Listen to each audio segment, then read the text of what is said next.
So let's go to the 7th dimension.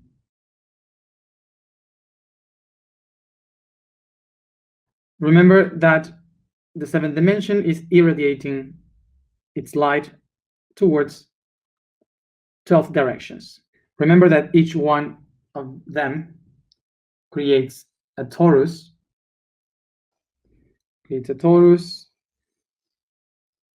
from each one of its directions. So what happened with this torus is that they start to create a circle, as you can see. So it's not only that one torus creates many different, like a three-dimensionality, like this, okay, like three-dimension, like different lines creating a 3D mold of a torus. Is not only like this that appear, but also they multiplied by 12. I mean 6 torus. Okay, we have 6 torus. We have like 6 torus here that multiply themselves. So it's like having this torus here, and we multiply it in all directions. So as I said, the torus is like the shape of an apple, and the apple is created by that, because once you have one symbol of the infinite, it starts to multiply in 3 dimensions, like all the filaments around, creating the shape of an apple. And so in the 8th dimension, what happened is that there are many of these torus interacting each other, so they start to create like this pattern that is not like a flower, is a sphere. So the 8th dimension create this beautiful flower of a sphere that we have here. So what happened here? That this circle that we have here, the crust of the sphere, has many links, crosses, dots, nodes that matches and create these patterns around, like the surface of the planet, for example. So now remember that each one of these nodes are the creation of the crossing of 2 lines. One line is the line of time. One in this direction is the line of time. The other one in that direction is the line of space. So in the middle, they create a node that will become matter. And this node is something that we call here and now. Yeah. So this means that each one of these nodes here of the matter will be the conjunction of the constant of time and space living through the pressure of here and now, creating matter. So now remember that these nodes are not just a few here in the sphere, are all around in the sphere. They create the sphere.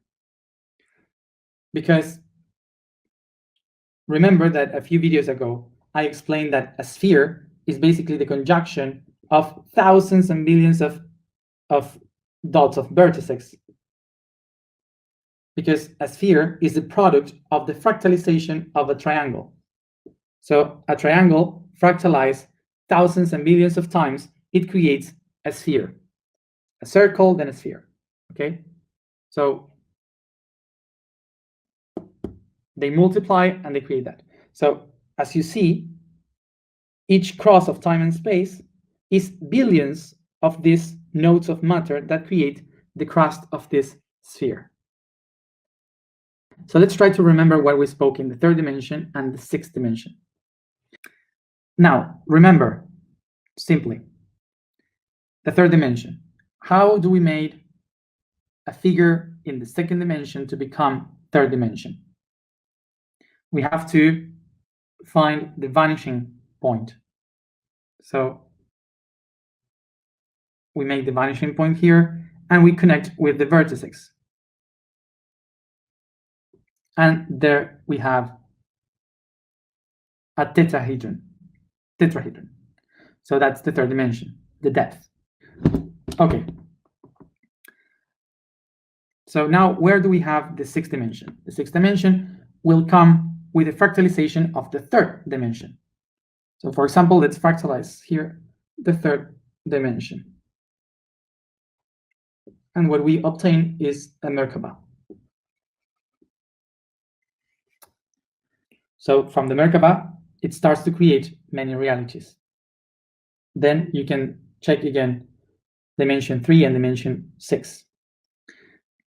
So now, why I am explaining the 3 and the 6 here? Because in the third dimension, we have here that is the multiplication of the triangle that creates all these vertices that as much they divide, they start to create what? The circumference. It creates the idea of a sphere. As you see here, it kind of starts to create the idea of a sphere. As many multiplications it lives. And what was the sixth dimension? Is the connection and fractalization of all this structure, creating new possibilities, new potentialities of the same pattern, creating many others.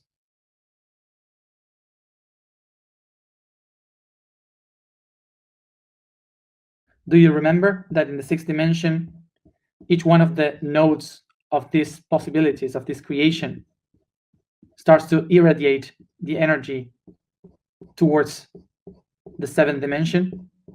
So this structure is the one that starts to manifest the idea of the seventh dimension, which is the light. Can you see the depth? So now here we have now a sphere. You see the depth of the sphere? Because the third dimension created the sphere and the sixth dimension is transforming all of them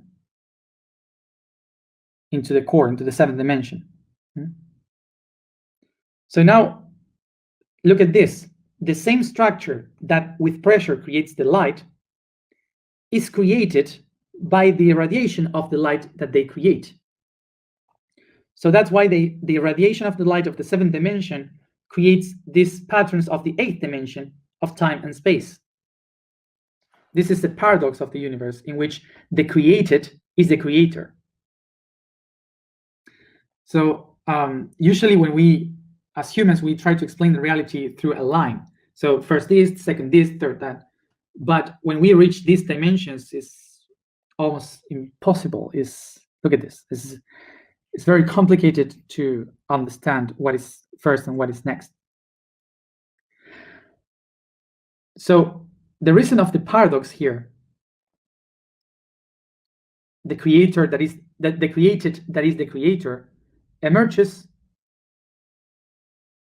from the concept that none of them is real. It's like, what is first, the egg or the chicken? Which one is the first one? The third dimension or the sixth dimension? The seventh dimension or the first dimension? The fifth dimension or the ninth dimension? Which one is the first one? Not even the eighth dimension and the seventh dimension, sixth dimension, fifth dimension, fourth dimension, third dimension, second dimension, and first dimension, all of them, they don't have a process of creation in a linear way because they are all creating themselves once and again, once and again. So they are projections of each other. That explains that all of them are just a hologram. And the hologram is in the ninth dimension.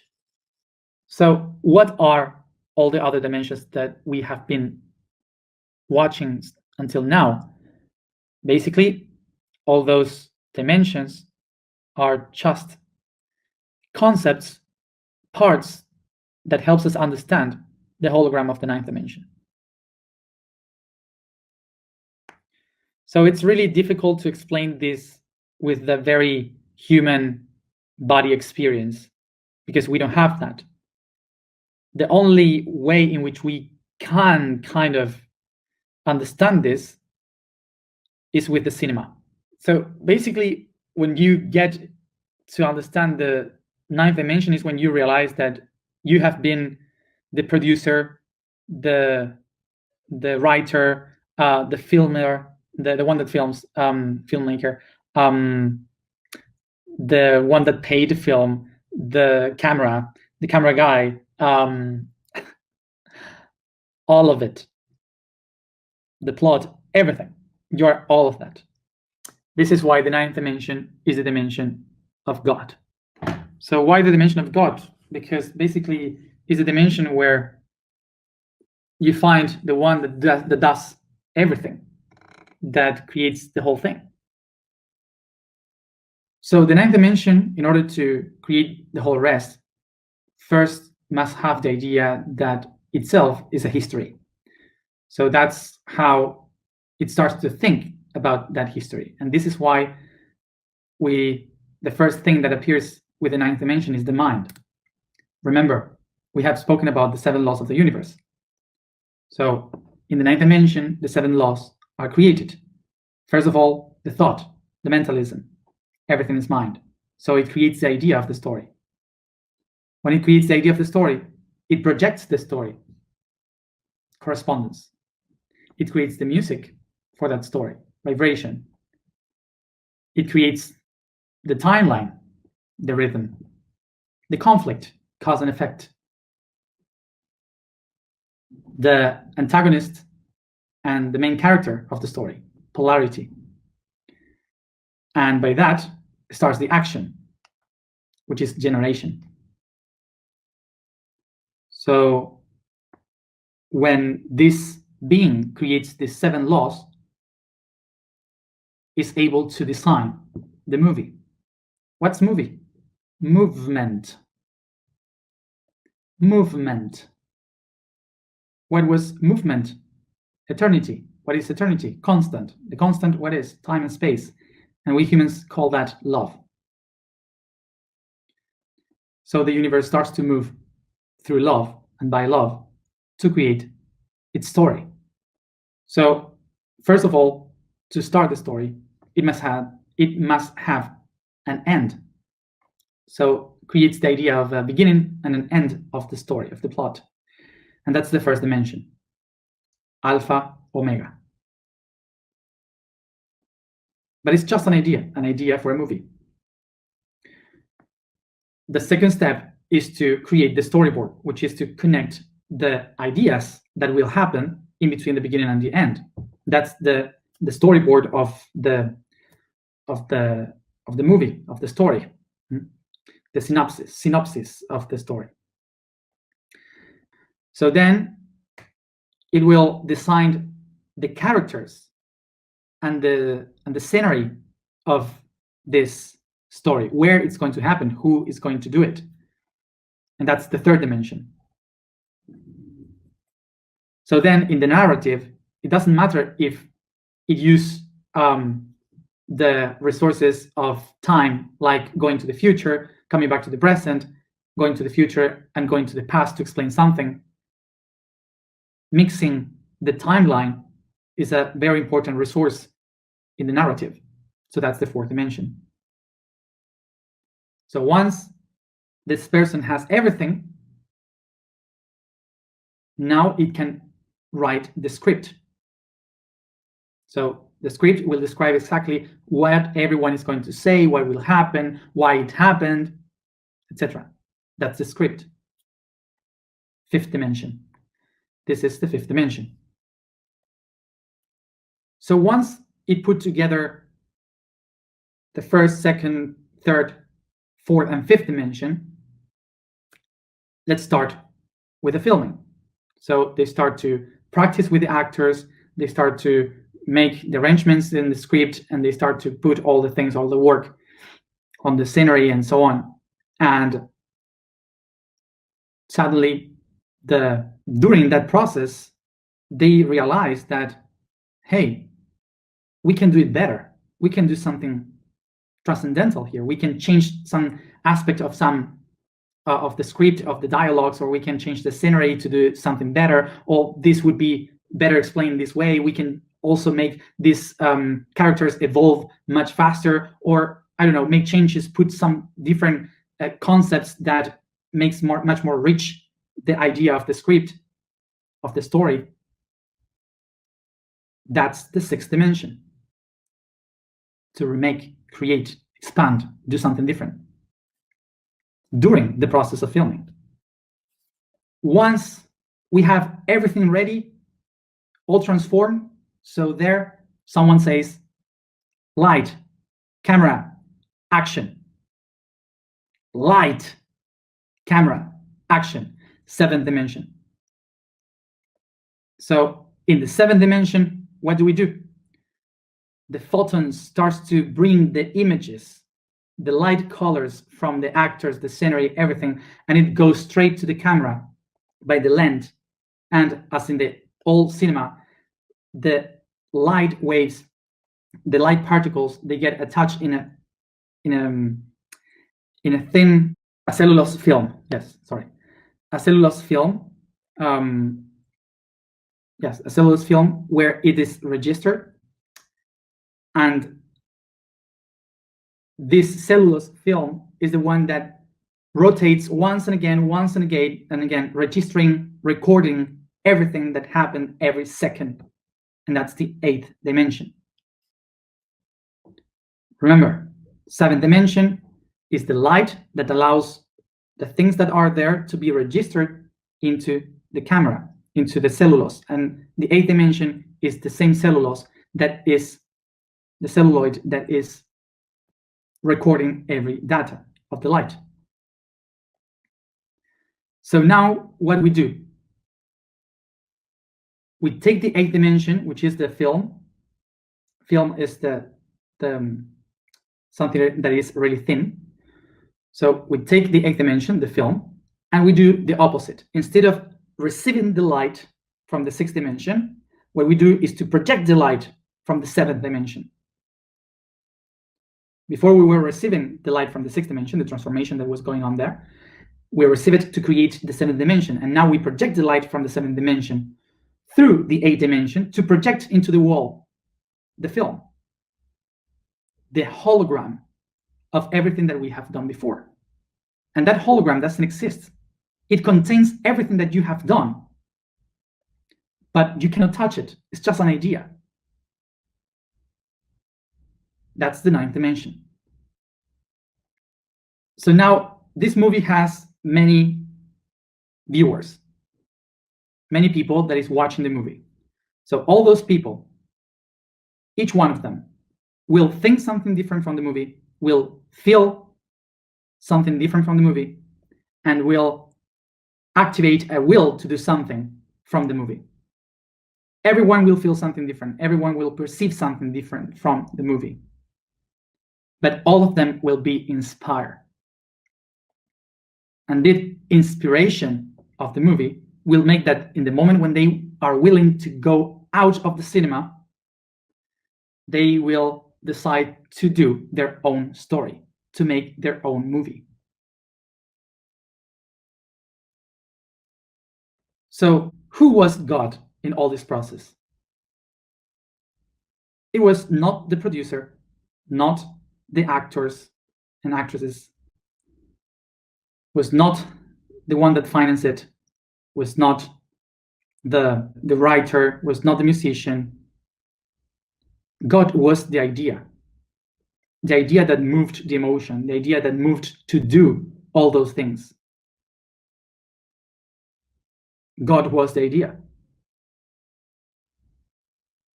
That's it. So basically what we are doing is to telling the story of the idea of God in different stories, in different ways, in different movies. Living our own movies. So every one of us are living its own movie, its own story,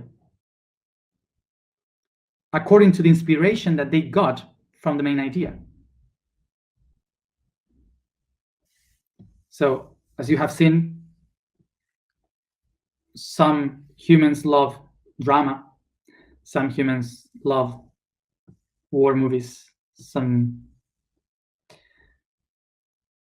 love romantics, some love real stories, some love science fiction, others comedies. So everything that summarizes the ninth dimension is the inspiration on the idea.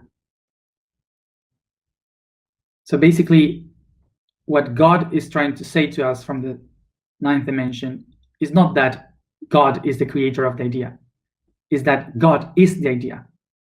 That's why in the ninth dimension, it says, I am the idea. And the key of all that idea is the inspiration on that idea. This is why the ancient Atlanteans used to understand the ninth dimension as the divine inspiration. So what is inspiration? It comes from the Latin in, inside, spira, breathe, inspira. And the whole universe summarized in to breathe, to inspire once and again. That in Latin you may say respira, respiration, to breathe. The eternal respiration.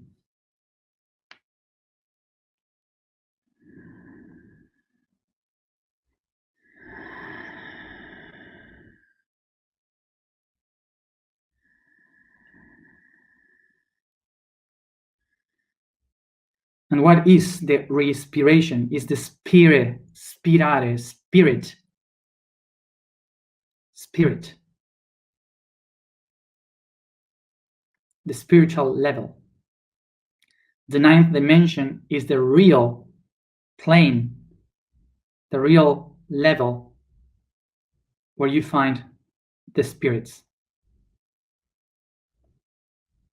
And the only way in which you can connect to that dimension is by respiration, breathing, and the divine inspiration. And the divine inspiration is that moment when, without comprehension of anything, you understand it all.